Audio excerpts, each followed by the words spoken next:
एक ऐसा नाम जो आजकल हर जगह घूम रहा है, जो क्रिमिनल वर्ड और मीडिया में छा गया है। कैसे एक आम इंसान ने अपने नाम को डर और बदले के नाम से जोड़ दिया। वो नाम है लॉरेंस बिश्नोई, पंजाब पुलिस के एक कांस्टेबल का बेटा। लॉरेंस बिश्नोई ने अपने अपराध की दुनिया में पहला कदम कॉलेज के दिनों में रखा। धीरे धीरे वो छोटे मोटे अपराध से बढ़कर देश के सबसे खतरनाक गैंगस्टर में शामिल हो गया। आज लॉरेंस बिश्नोई के पास पूरे 700 शूटरों की एक पूरी सेना है, जो एक इशारे पर किसी को भी मारने के लिए तैयार रहती है। हाल ही में लॉरेंस बिश्नोई ने बाबा सिद्दीकी का हत्या करवाया। वह मुंबई के अंडरवर्ल्ड में वैसा ही दबदबा बनाना चाहता है जैसे 90 के दशक में दाऊद इब्राहिम का था। लॉरेंस बिश्नोई की कहानी सिर्फ गैंगस्टर की कहानी नहीं, बल्कि उस खतरनाक मानसिकता की कहानी, जहां एक इंसान जुर्म के रास्ते इस कदर बढ़ जाता है कि पीछे मुड़कर देखने का मौका नहीं मिलता। इसे समझने के लिए हमें शुरुआती जीवन में झांकना होगा। तो आइए समझते हैं लॉरेंस बिश्नोई की कहानी इस वीडियो में। और दोस्तों, हमारे वीडियो को लाइक सब्सक्राइब जरूर करें। नमस्कार दोस्तों, दाऊद इब्राहिम की तरह ही लॉरेंस के पिता भी एक पुलिस सिपाही थे, लेकिन इन दोनों की कहानी बिल्कुल अलग है। साल 1993 में लॉरेंस का जन्म बलकरम के रूप में पंजाब के फजिल्का जिले में दुराता वाली के गांव में होता है। पिता लविंद्र कुमार पंजाब पुलिस में एक कांस्टेबल थे और उसकी मां ने बच्चे का गोरा रंग देखकर उसका नाम लॉरेंस रख दिया। लॉरेंस के पिता सिपाही थे, लेकिन वो चाहते थे कि बड़ा होकर IAS ऑफिसर बने, इसलिए बच्चे की शुरुआती पढ़ाई पंजाब के बोहर में की। इसके बाद 2010 में आगे की पढ़ाई के लिए पिता ने चंडीगढ़ के DAV कॉलेज भेज दिया। कॉलेज में आने के साथ ही उसकी दोस्ती गोल्डी बरार से होती है। फिर कॉलेज में दोनों की दोस्ती की मिसालें दी जाने लगी। जब लॉरेंस LLB की पढ़ाई कर रहा था, तभी उसने छात्र राजनीति में हाथ आजमाने के लिए एक संगठन बनाया।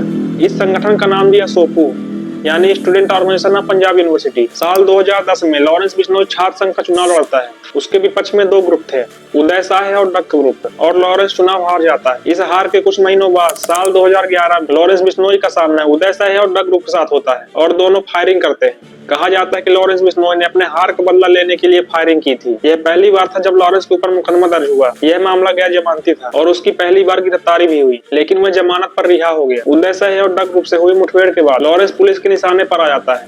कुछ महीनों के अंदर ही वह अवैध हथियारों के साथ गिरफ्तार हो गया और फिर से उसकी जमानत हो गई। इस जमानत के 6 महीने बाद लॉरेंस बिश्नोई पर ऐसा मुकदमा दर्ज हुआ जिसके बाद वह अपराध की दुनिया में और फंस गया। यह मुकदमा दर्ज हुआ 12 अगस्त 2012 को। थाना था चंडीगढ़ सेक्टर 34।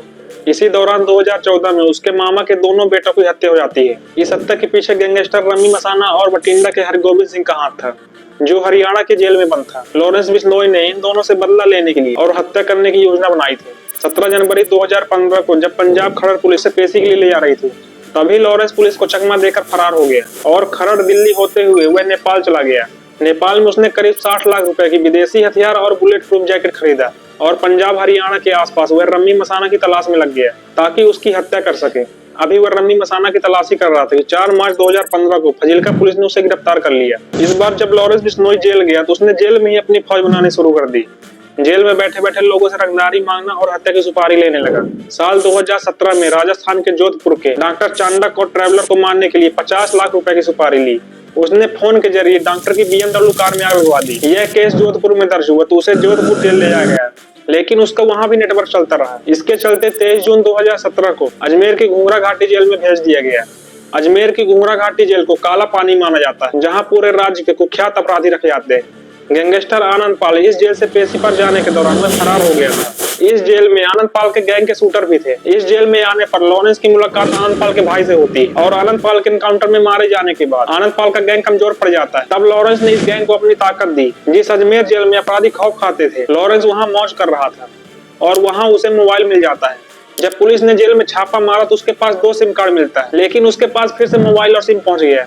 यह तब पता चलता है जब लॉरेंस ने फोन करके आनंद पाल के विरोधी पूर्व सरपंच सरदार राव की शूटर रविंदर काली को भेजकर 27 अगस्त 2017 को हत्या करवा दी। लॉरेंस बिश्नोई जोधपुर में अपनी धाक जमाने के लिए 17 सितंबर को सरेआम अपने शूटर हरेन जाट और रविंदर काली से जोधपुर के कारोबारी वासुदेव इसरानी की हत्या करवा दी। इसके बाद आनंद पाल का गैंग भी उसे अपना गुरु मानने लगे। जेल में बैठकर अपनी आपराधिक सत्ता चला रहा लॉरेंस बिश्नोई 5 जनवरी 2018 को राजस्थान के जोधपुर में पेशी पर पहुंचा और पेशी से लौटने के दौरान उससे जुड़े कुछ मामलों पर सवाल किए। हालांकि लॉरेंस कभी सलमान खान तक तो नहीं पहुंच पाया, लेकिन उसकी धमकियां सलमान खान और पिता सलीम खान तक पहुंचती रही। इसी बीच लॉरेंस के पुराने दोस्त रॉकी की 2016 में जयपाल भुल्लर ने हत्या कर दी। फिर 2020 में जयपाल भुल्लर को भी पुलिस ने मार गिराया। लॉरेंस बिश्नोई ने कनाडा में बैठे गोल्डी बराड़ के जरिए पंजाब के मशहूर सिंगर सिद्धू मूसेवाला की हत्या करवा दी और कहा कि ये हत्या उसके साथी मिक्कू मुएखेड़ा की हत्या का बदला है। सिद्धू मूसेवाला की हत्या के बाद साल 2023 में सलमान खान के दोस्त गिप्पी ग्रेवाल के घर में फायरिंग करवाई। और इसके अगले ही महीने दिसंबर 2023 में लॉरेंस बिश्नोई ने करणी सेना के अध्यक्ष सुखदेव सिंह गोगामेडी की जयपुर में सरेआम गोली मारकर हत्या कर दी। और इसी बीच करणी सेना ने लॉरेंस पर एनकाउंटर की नाम रखा। अमर शहीद सुखदेव सिंह गोगामेडी जी की हत्या लॉरेंस बिश्नोई द्वारा कराई गई थी।